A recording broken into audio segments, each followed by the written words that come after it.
Boa tarde! Estamos iniciando a nossa live, cujo tema é como as tecnologias disruptivas interagem entre si.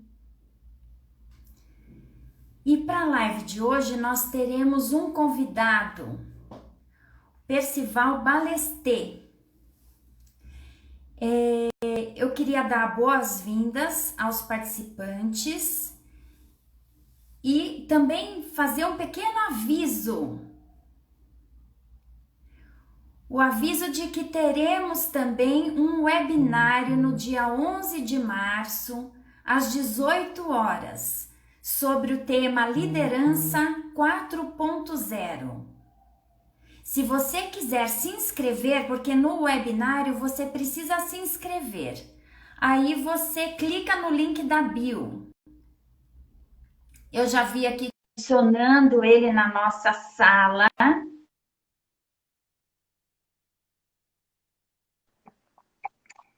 Olá, tudo bem, Percival? Tudo bem, e você? Como é que você está, Tudo amigo? bem, tudo bem.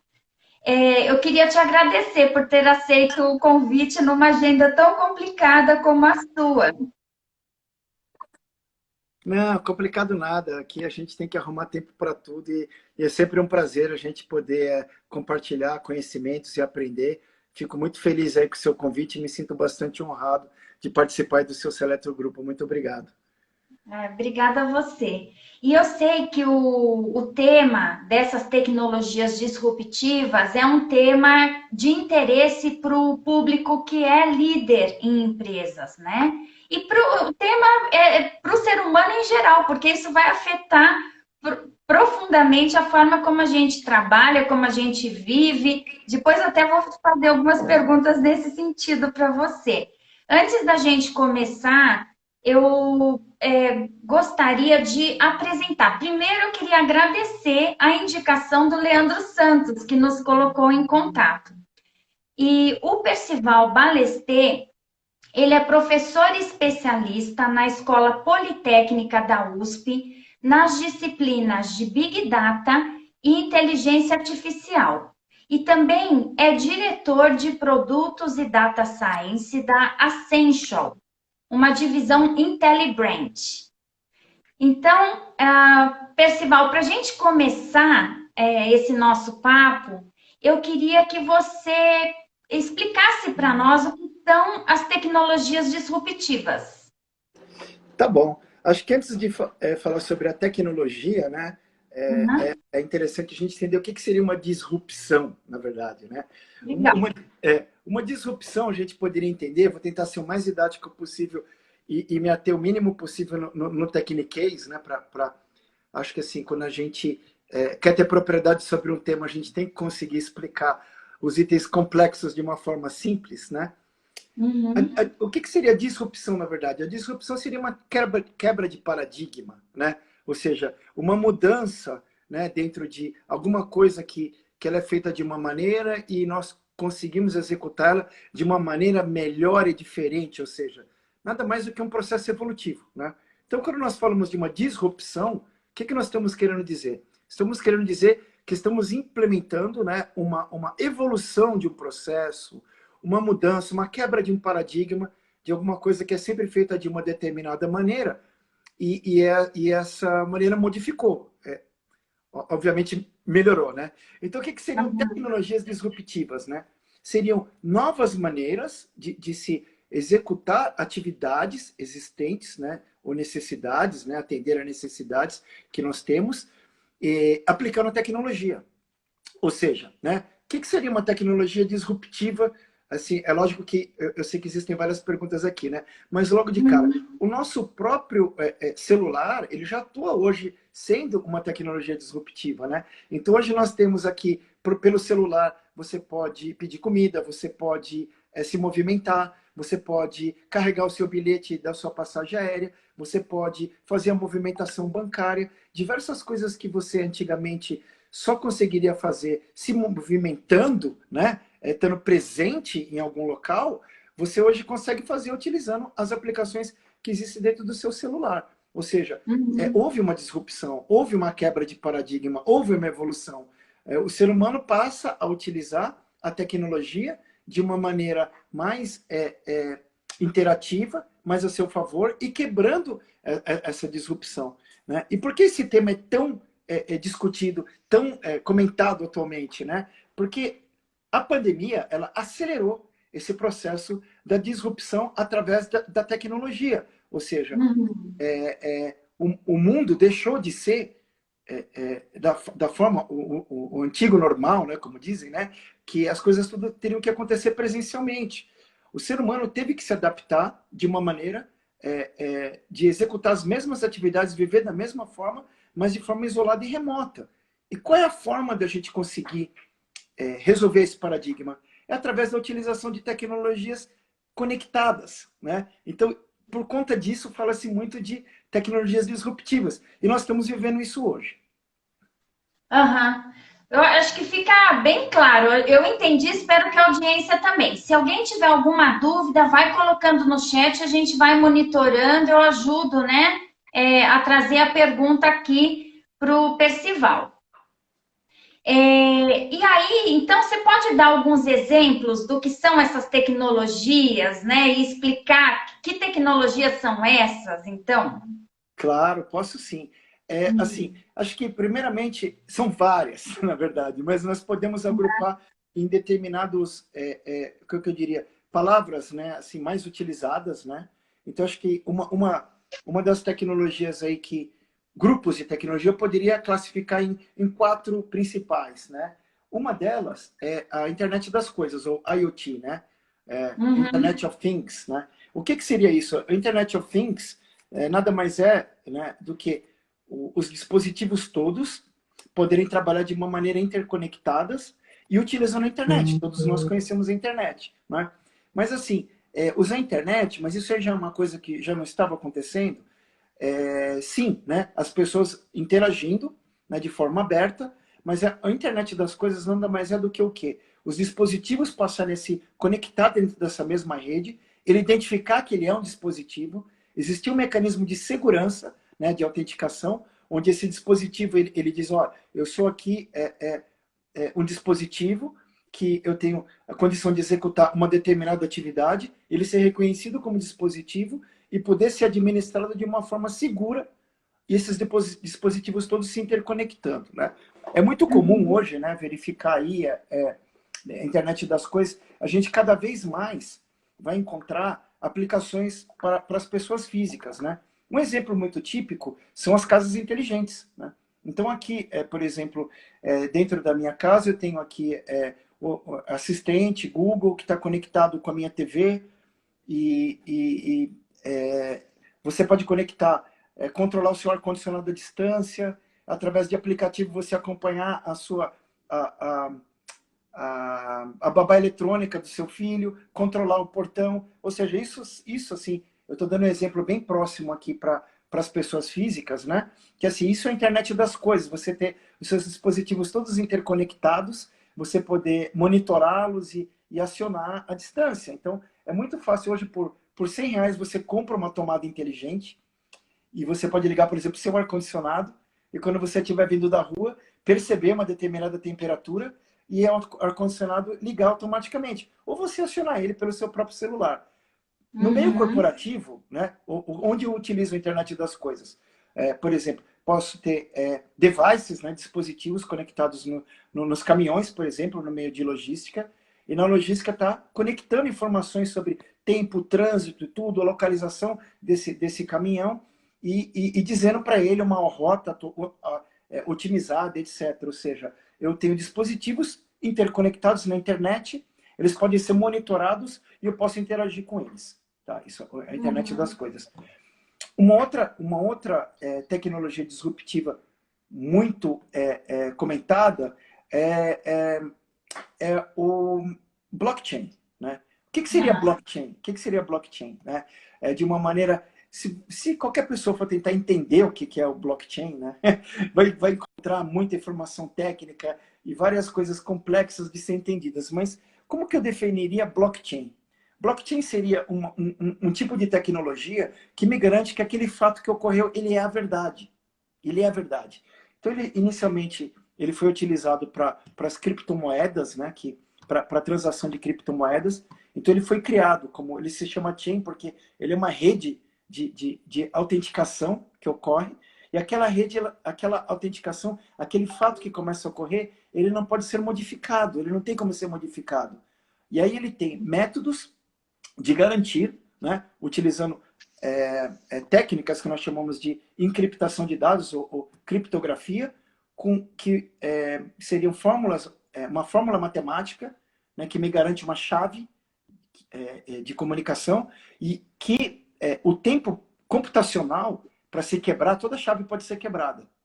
Com o tempo computacional necessário para se quebrar essa chave, ele seria impossível. Ele demoraria milhares de anos. E, ao mesmo tempo, como a tecnologia cresce, essas chaves também podem ser mais complexas, ou seja, você constrói uma chave, né? E essa chave seria como uma autenticação de um cartório. Então, ele garante que tem uma autenticação de um cartório. E o blockchain, ele nada mais é do que isso. Ele nasceu com as criptomoedas, todas as criptomoedas, as transações são feitas utilizando a blockchain, mas diversos outros mercados, né, começaram a utilizar também blockchain. Você pode usar o blockchain para uma autenticação de contratos inteligentes. Então, o blockchain garante, né, que, por exemplo, entre eu e você, nós temos um contrato assinado, esse contrato está assinado pela blockchain, isso me garante que isso é uma verdade. Se eu tenho um evento que ocorreu, né, de um sinistro de seguro, ou eu tenho uma câmera que está captando ali uma determinada situação, eu digo que ocorreu um sinistro e aquela câmera está dentro da blockchain, aquilo me garante que aquilo realmente é a verdade, né? Então, o blockchain nada mais é do que o quê? Se a gente fosse pensar, né, tirando todo esse tecniquez complexo, né, seria o quê? Deixa eu só fazer um parênteses. Esse é o que eu acho mais difícil de entender, o blockchain, de todos eles. Mas assim, o que você poderia entender é como se o blockchain ele fosse um cartório de uso geral que garantisse a autenticação de alguma coisa, que aquele fato é verdade. Então, assim, se alguém pergunta para você o que é blockchain? Blockchain é a tecnologia que garante a verdade. Seria nada mais do que isso. Agora, o mais você vai cair em criptogramas e tudo, mas isso, assim, ele não é tão complexo de ser implementado, porque esses criptogramas já estão todos escritos e tudo mais. O importante é entender isso. Onde eu vou aplicar o blockchain? Existem vários serviços onde você pode estar aplicando isso, mas entendendo dessa forma, acho que fica muito claro de entender onde ele gera disrupção, né? Então, enquanto a internet das coisas me permite que os dispositivos todos se conectem, a blockchain me garante que aquele evento que aconteceu digitalmente ele é um evento de verdade, entendeu? Não existe uma fraude, não existe... É um autenticador, né? Ele é um autenticador, ele garante que aquilo que ocorreu realmente é verdade. Ele está na blockchain, aquilo que ocorreu realmente é fato, aquilo é verdade. E aquilo é comprovadamente, cientificamente garantido de que não foi possível desviar aquele fato. Então, se você acompanhar uma trilha de blockchain, é a mesma coisa que você olhar, por exemplo, né, transmitindo aqui para visibilidade de pessoa física, quando você pega um contrato que ele foi autenticado, foi assinado, né, um processo que passou, que tem a assinatura do juiz, tem um carimbo, tal, seria a mesma coisa. Ele tem todo o registro de que um determinado fato, um determinado evento, ele realmente foi real e a blockchain garante isso, né? Numa linha geral seria isso, né? Outra tecnologia considerada disruptiva seria a inteligência artificial, né? Ao contrário, né, de que todos imaginam que a inteligência artificial é uma coisa que já vem pronta e tudo mais, né? Essa é a minha grande linha de estudo, né? E foi minha grande paixão desde criança, né?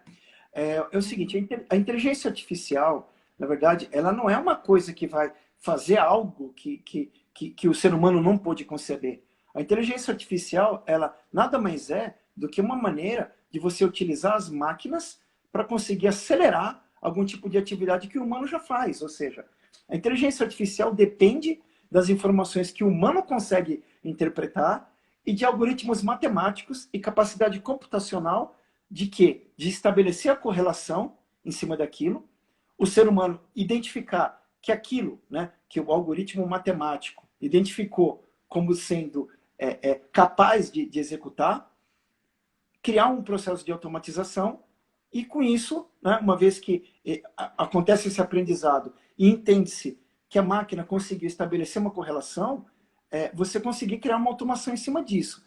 Então, assim, se alguém falar, as máquinas vão dominar o homem, a inteligência artificial faz tudo sozinho, não faz, né? Eu gosto até de usar aquele paradigma, né? Se o ser humano não consegue conceber o absoluto, as religiões não conseguem conceber, você vai procurar ciência, procura os religiosos, os teólogos e tudo, eles não conseguem conceber o absoluto, seja Deus ou o que for. Como é que o ser humano vai conseguir conceber uma coisa absoluta? Então, a inteligência artificial, a gente chama de artificial justamente por conta disso, ela depende da base de conhecimento que você oferece para os algoritmos. Ou seja, se eu quiser criar uma inteligência, por exemplo, para identificar, né, o formato, né, de pessoas, identificar se aquilo é uma pessoa, é um cachorro, não é o mesmo tipo de inteligência artificial que vai conseguir operar ativos de mercado financeiro. Porque cada um está sendo treinado com um nível de conhecimento que o ser humano forneceu, né? Então, assim, numa linha geral, o que é a inteligência artificial?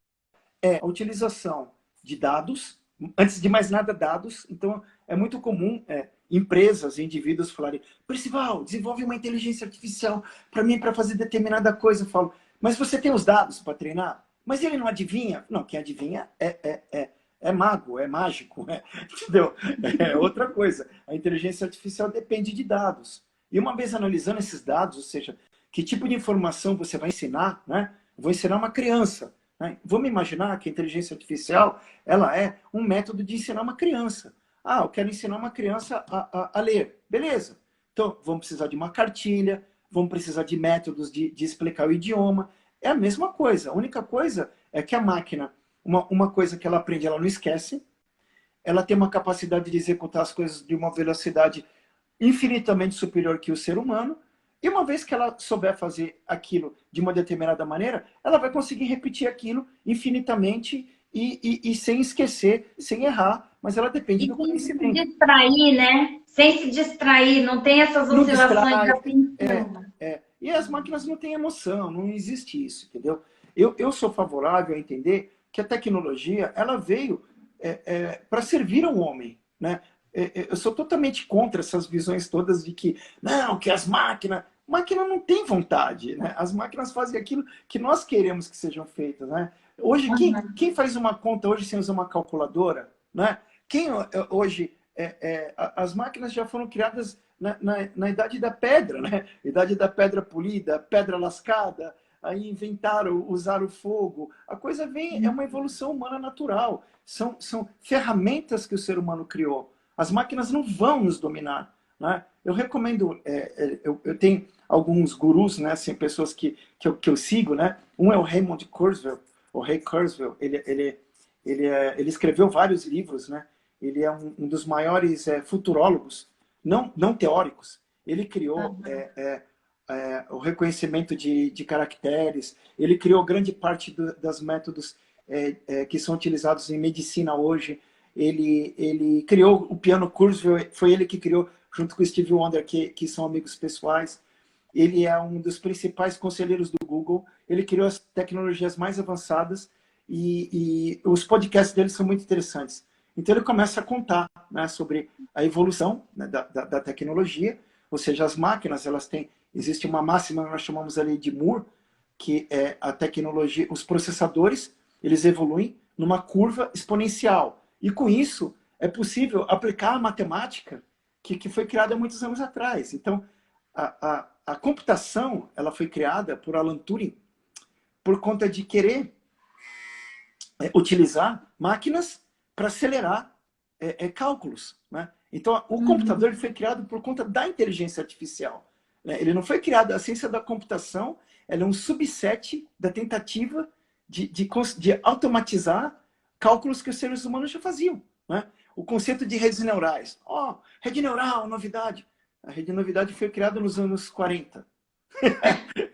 A matemática já existe há muitos anos. A matemática das redes neurais, ela já existe há 80, 70 anos, né? Machine Learning, uau, que novidade! Que novidade nenhuma, né? Isso aí é um subset da probabilidade estatística. A matemática toda já existia, né? O que existe hoje é o quê? Computadores e dados para o treino, né? Agora, por que que então agora se fala tanto nisso, né? Porque você está dizendo que tem tecnologias que já existem há muito mais tempo, né? Não são assim novidades, mas agora pegou com força, né? Então, o que está acontecendo? Tá. Essa sua pergunta é muito fácil de ser respondida. Eu vou te responder ela de uma maneira pragmática, tá bom? Então, assim,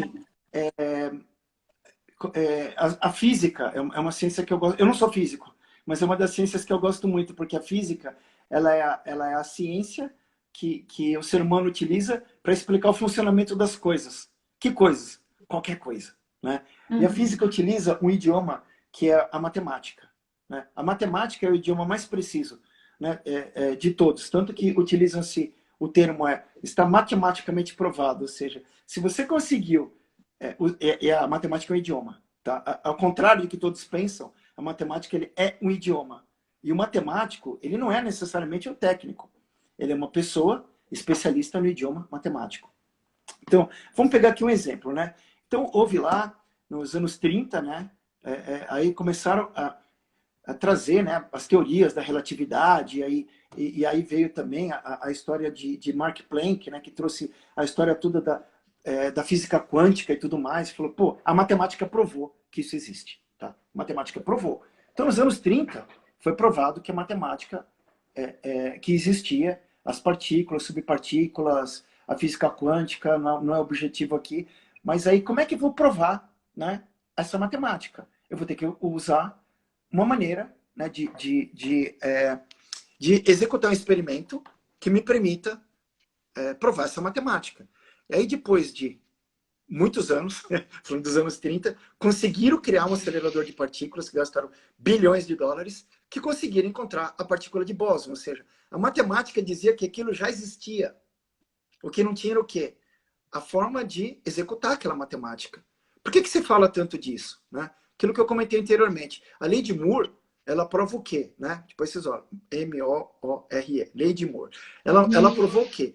Que a capacidade computacional, ao longo dos anos, ela cresce de maneira exponencial. Ou seja, toda a matemática que eu criei, por exemplo, das redes neurais, a matemática da criptografia, que também foi criada por Alan Turing, e isso hoje, as máquinas hoje têm a capacidade de executar essas funções. Então, por que hoje está se falando sobre isso?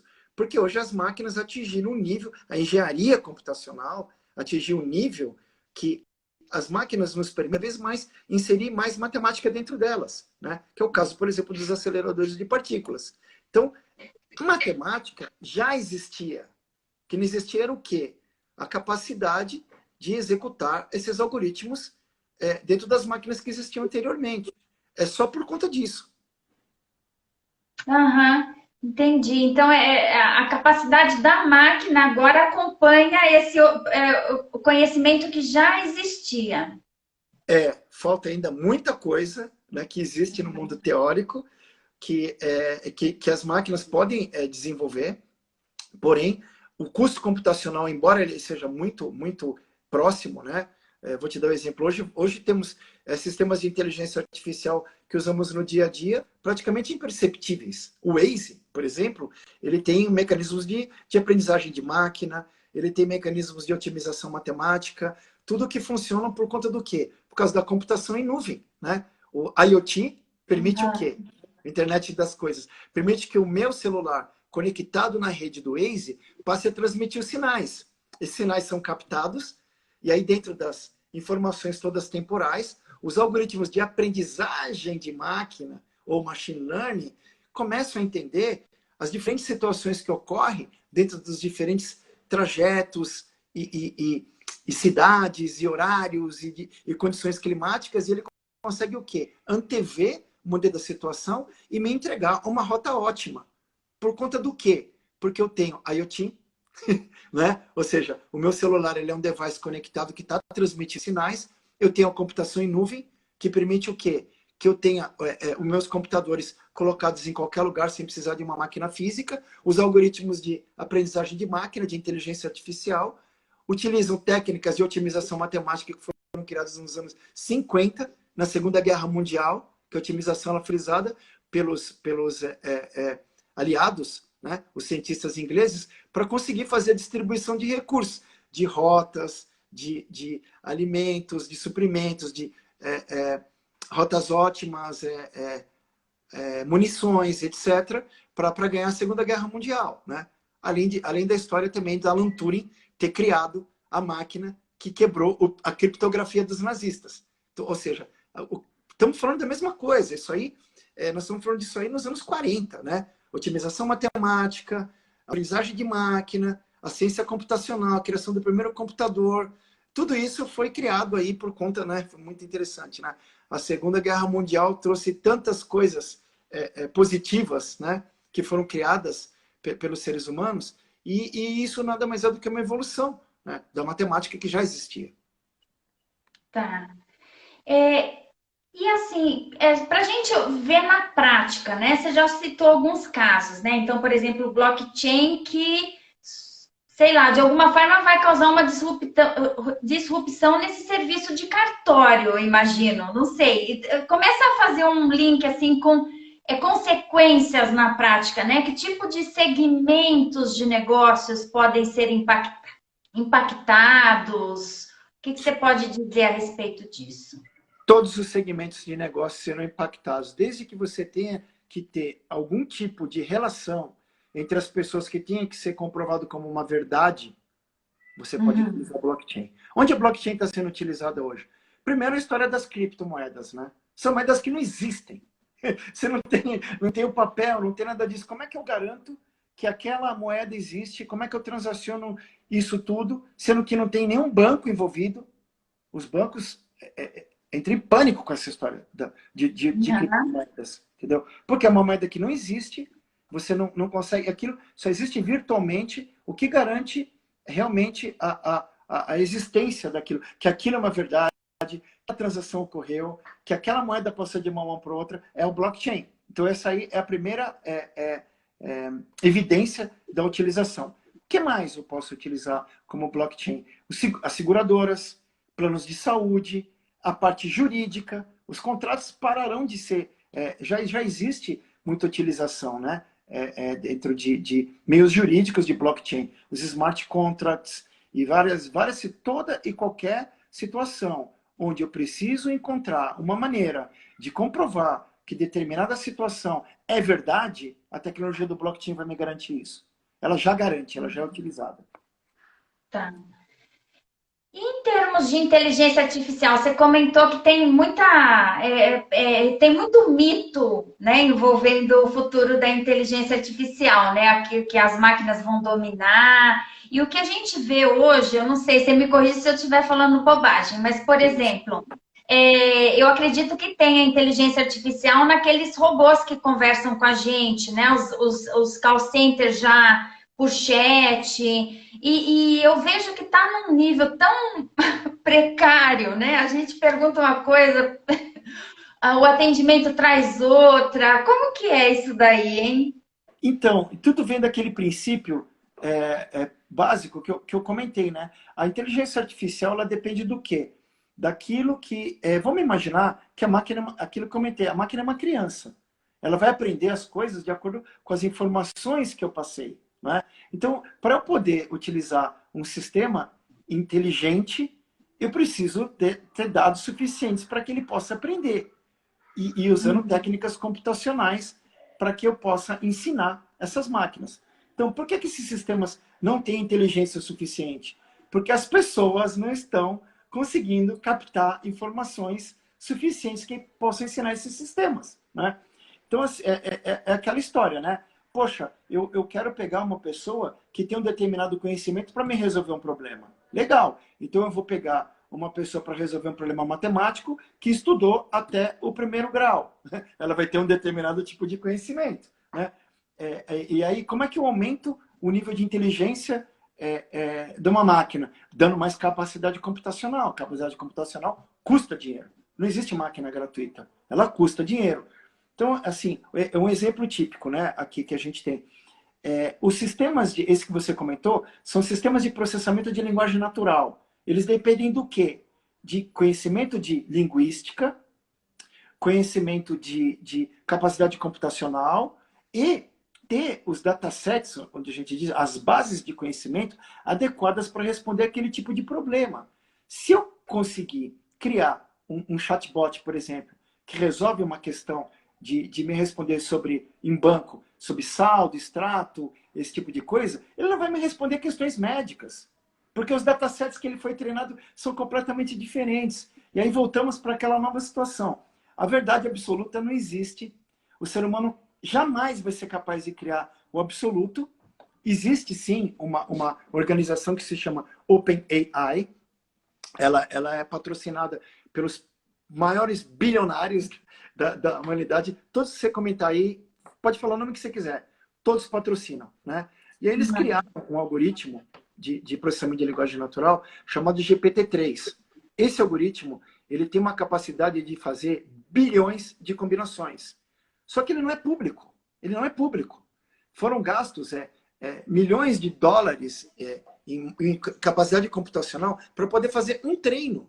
Ou seja, esse tipo de tecnologia, ela não é acessível para qualquer um. Então, assim, um call center, eu vou colocar aqui um sistema de chatbot para poder fazer o atendimento. O que eles estão colocando, na verdade? Você lembra quando você queria ser atendido, você ligava, aí tinha uma pessoa que tinha que... Primeiro você tinha que ir até o banco. Quero saber meu saldo, né? Eu sou uma pessoa mais velha, cheguei a ver isso. Você tinha que ir lá, eles pegavam a listagem e te mostravam. Legal. Aí passou a ter um sistema no caixa. Aí ele conseguia consultar. Aí depois você passou a ter uma central, que você ligava e ele podia te responder. Aí tinha uma pessoa que consultava o sistema. Aí depois você passou a ter as URAs, né? Unidades de resposta audível, que você podia digitar o teu, né? Digitar lá o seu número de conta. Digite 1 para saldo. Digite 2 para... né? Aí depois você passou a ter o quê? Aquelas que você fale o número da sua conta. Diga aí uma palavra. É uma evolução disso. Não tem inteligência artificial nenhuma em cima disso. Entendeu? Por isso que eu não considero chatbots aplicações inteligentes. Né? Para alguma coisa ser inteligente, ela tem que aprender. E se ele não está aprendendo, ele não é inteligente. Então, esses chatbots, eles são a evolução da ira. A palavra para essas coisinhas são irritantes. Irritantes. Então ele nada mais é do que uma evolução de uma URA, né? Da unidade de resposta audível. Então você coloca assim, olha, saldo, né? Eu posso fazer o que... Você pode... Me diga o que você quer. Saldo, extrato, empréstimo. Eu não sei sobre isso, estou ainda aprendendo. Mas ninguém está ensinando. Então, assim... Se tivesse uma inteligência artificial, se conseguiria um resultado melhor, né? Isso. Nesse tipo de atendimento. Exatamente. Uma coisa é você construir uma tecnologia que é capaz de você interagir. Da mesma maneira, um sistema computacional, né, quando você ia na agência, eu vou perguntar para o computador o seu saldo. Ok. Aí você passa a ter a unidade de resposta audível, que você digitava no telefone. Aí você fala com ela. É a mesma coisa. Ele é apenas uma interface diferenciada que vai consultar um sistema. Mas se ele não aprende, não é inteligente. A principal característica da inteligência artificial é aquilo que eu comentei, é a aprendizagem de máquina. Se a máquina não consegue aprender, ela não é inteligente. Entendeu? Então, assim, é uma automação, sim, é uma automação. É uma tecnologia disruptiva, de certa maneira ela é, né? Mas ele aprende? Não. Se ele não aprende, ele não é inteligente. Então, os chatbots não são inteligência artificial. Isso é um buzz, né? Das empresas que querem vender uma tecnologia um patamar acima das URAs. Não é inteligente. Aquilo que não aprende não é inteligente. Tá. Veio uma pergunta no chat. Ela fala, né, a Elisete aqui, que nem sabe se essa pergunta cabe, mas ela trouxe, né, que o banco virtual, por exemplo, o Nubank, é seguro? Não sei se você pode opinar sobre isso. Lógico que posso responder. Assim, a segurança entre transações, né?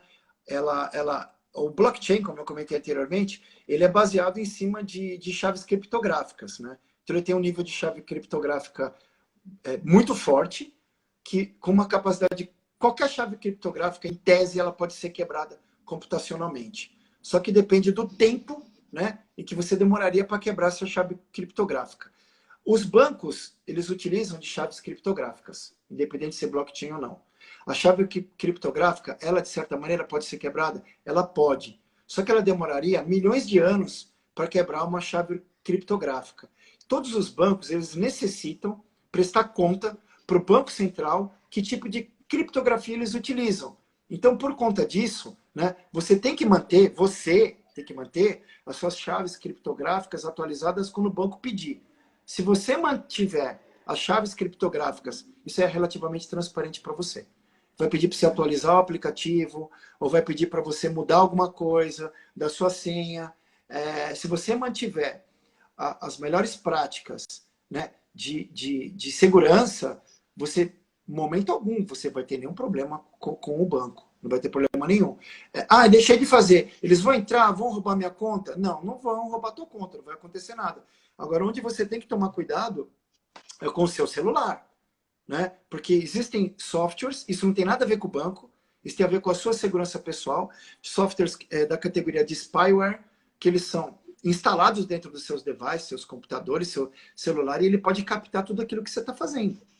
Então, assim, o banco tem camadas adicionais que ele vai garantir, as chaves criptográficas, ele conseguir fazer isso tudo. Muito pouco provável, tá, que o hacker, pegando o teu celular, ele vai conseguir fazer uma transação no banco, mas a segurança mais complicada é a sua segurança pessoal.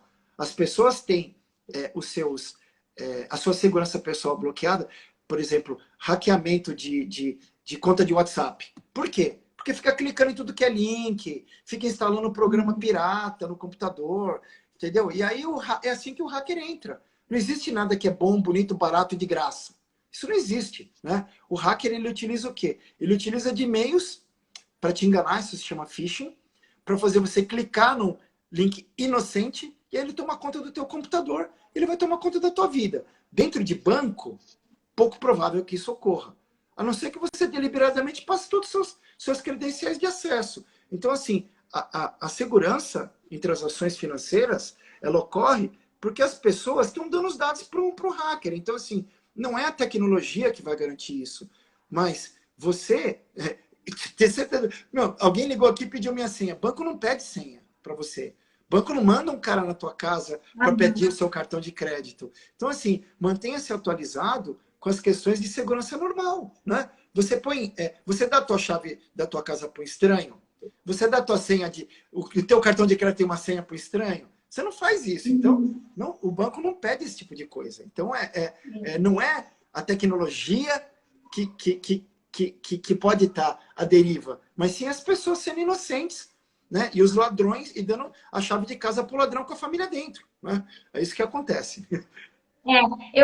Assim, eu acho que fica aqui esse alerta também, né? Das pessoas tentarem entender o que elas podem fazer de melhores práticas, né? Como você falou, não clique em qualquer link sem analisar, não dá chave de acesso, né? Digital, cuidado com quem te liga, essas coisas, porque é a nossa parte, né? Talvez a parte mais vulnerável quando se fala de segurança é a gente mesmo, né?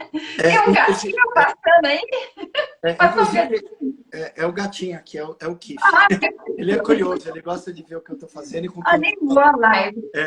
Então, aí assim, o que eu diria? Um aspecto que a tecnologia disruptiva, ela começa a aproximar o ser humano. E o ser humano tem uma coisa assim, que eu gostaria de colocar um alerta, né? Não fica se expondo demais em rede social, sabe? O hacker, ele se utiliza desse tipo de informação. E as pessoas acham que a rede social, o mundo virtual, que a rede social ela é um psicólogo, que ele vai aplaudir. Então a pessoa quer like, quer não sei o quê, e fica contando muito detalhe da vida pessoal. O hacker, ele é esperto, ele pega todo esse tipo de informação. E as suas senhas é o nome do teu cachorro, é o nome da tua mãe, a sua data de nascimento. E as pessoas ficam se eu não sei, procurando massagem de ego na rede social e acabam, sem querer, fornecendo um monte de informações. O hacker descobre o endereço de casa, descobre familiar, descobre um monte de coisa. Então, evitem, né, dar informações pessoais de forma gratuita. A tua vida particular, ela interessa somente para você e sua família, né? E nem todo membro da família precisa saber tudo, né? O teu filho adolescente não tem que saber toda a informação tua, né? Então, assim, evite expor, né? É aquela história. Vamos pensar que o mundo virtual, ele é sim uma representação da vida real, se a gente deixar a nossa vida exposta. Você deixa a tua porta, a janela aberta, a chave na rua e fica contando para todo mundo que tem dentro da tua casa, o ladrão vai entrar. Então, é a mesma coisa. O ladrão, ele invade a tua vida de forma virtual. Então, toma cuidado com a informação que você fica aí jogando no ar, né? Quem visitar minhas redes sociais vai encontrar basicamente nada, né? Que vai poder hackear a minha vida, né? Então, assim, esse é a principal preocupação em termos de segurança. Tá. Percival, eu tô vendo que a gente está chegando no final da live, voou, né? Eu imagino que as pessoas teriam mais coisas para perguntar, eu também. Mas o que que você gostaria de falar no final, né? Tem alguma outra informação que não foi perguntada e que você acha relevante compartilhar? Claro, primeiro, o conhecimento ele é uma coisa pública, né? Então, assim, todos esses temas aqui que nós conversamos, eles estão disponíveis. Você pode encontrar no canais fidedignos, por favor, né? Não fofoquinha, esse tipo de coisa, né? Quando você está com dor de cabeça, você pergunta para o teu colega. Agora, quando você está com uma doença grave, você vai no médico. Então, pegue opiniões, né, de acadêmicos, literatura adequada, existe tudo que é tipo de informação na internet. As máquinas não vieram para tomar o lugar do homem, né? Ah, mas aí o cara perdeu o emprego. Perdeu o emprego porque não quer estudar, não quer fazer nada, quer que a empresa sustente ele, né?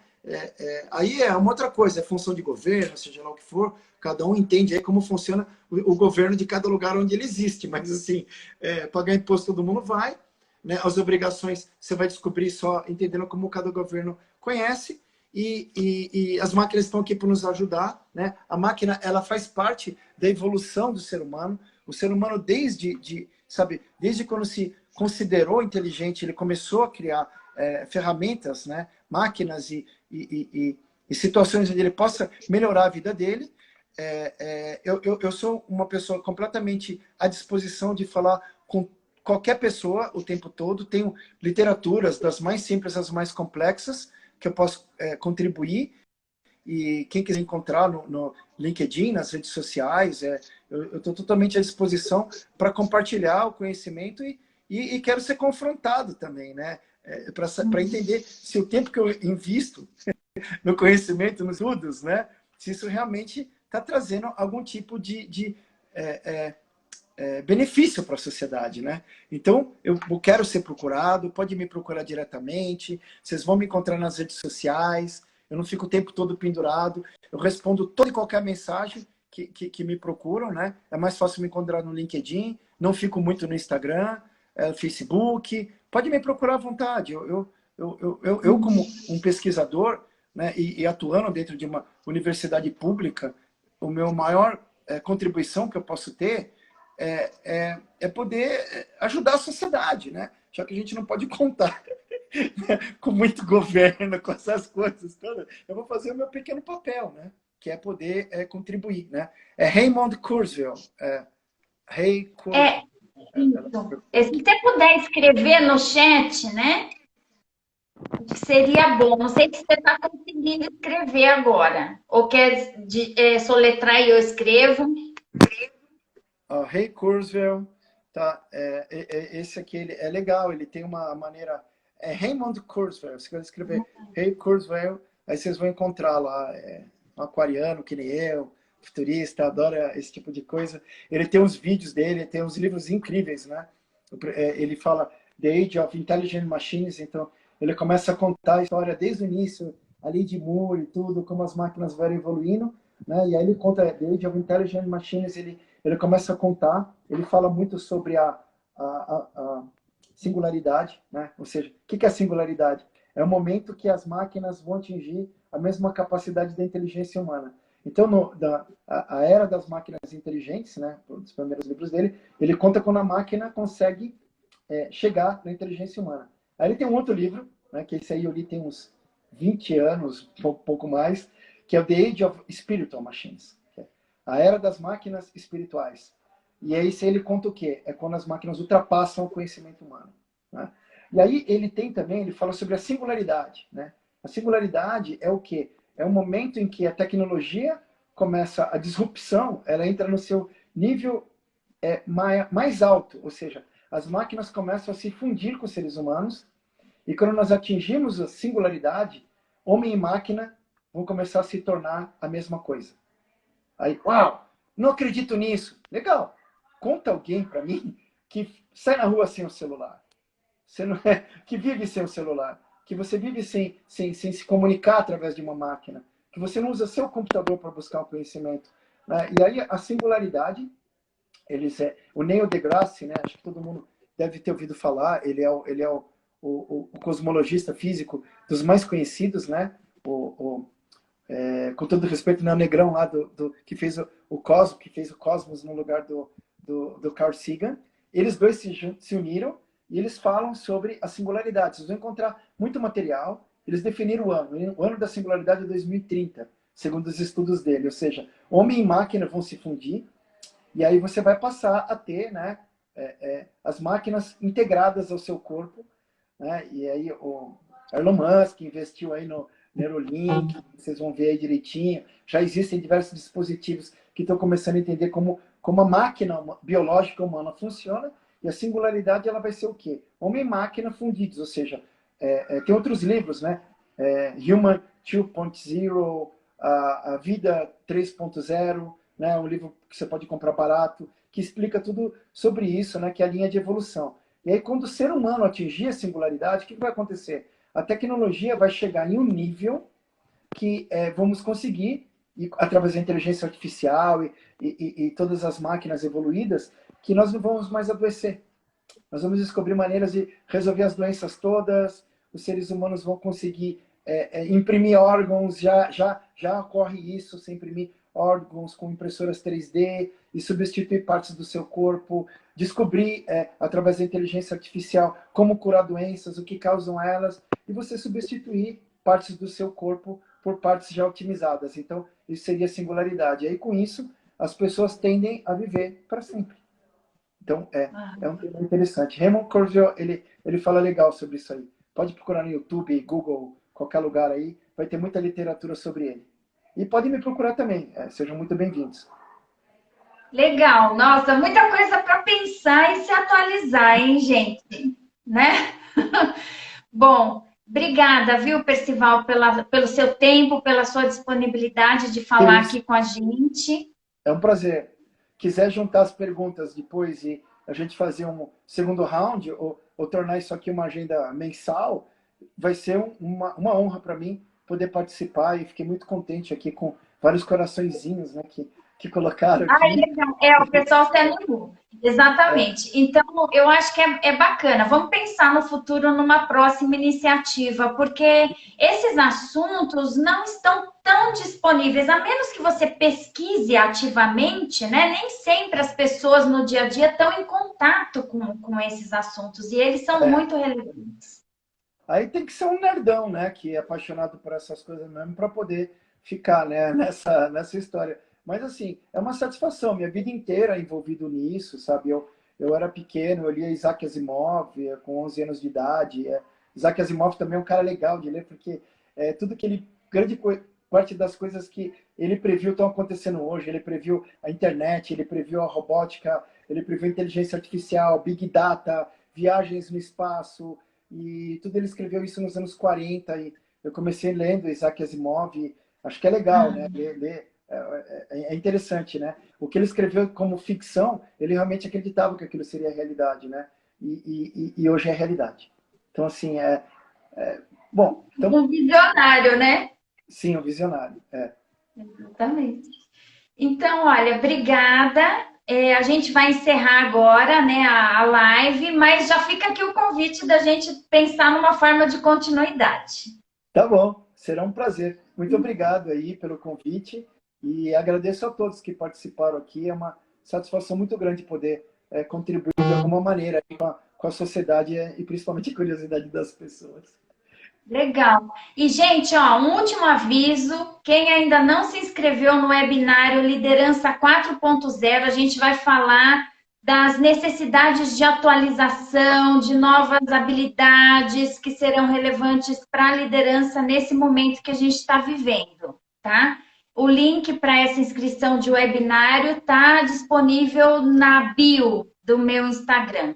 Ó, várias pessoas agradecendo aqui a sua participação, adoraram. Que bom. Obrigada, viu, Festival? Obrigado Tchau, a você. gente.